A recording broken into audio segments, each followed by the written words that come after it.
Halo, kita ketemu lagi di kelas grooming. Saya akan melanjutkan.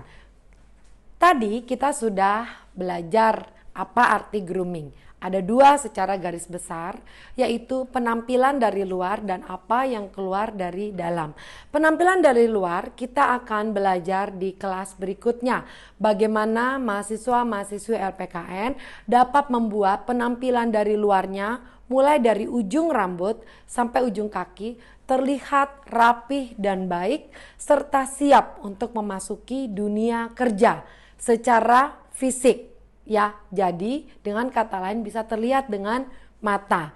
Yang kedua adalah perilaku atau apa yang keluar dari dalam, termasuk di dalamnya perilaku, etiket, sopan santun, sikap ya. Jadi kita akan belajar apa sih etiket itu?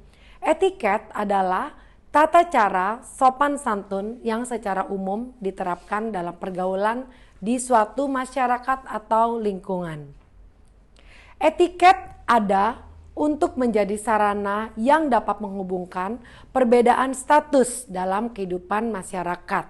Dan tentunya etiket ini bersumber dari dalam diri seseorang, yaitu dari rasa toleransi, tenggang rasa, dan rasa ingin membantu orang lain atau kita sebut dengan berempati. Dari etiket ini, maka sesuatu yang baik akan keluar dari diri seorang individu manusia. Saya berharap teman-teman bisa mengerti kenapa kita harus belajar kelas grooming ini.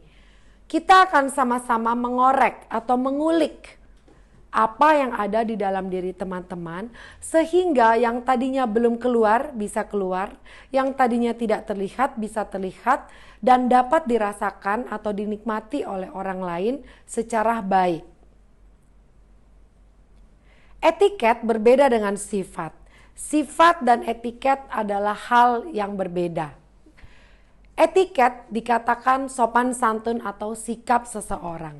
Ketika sifat seseorang itu bisa didapatkan dari 3 sumber. Sifat ya teman-teman, 3 sumber. Yang pertama, sifat itu adalah dari genetis atau dari turunan. Orang tua, kakek, nenek ya.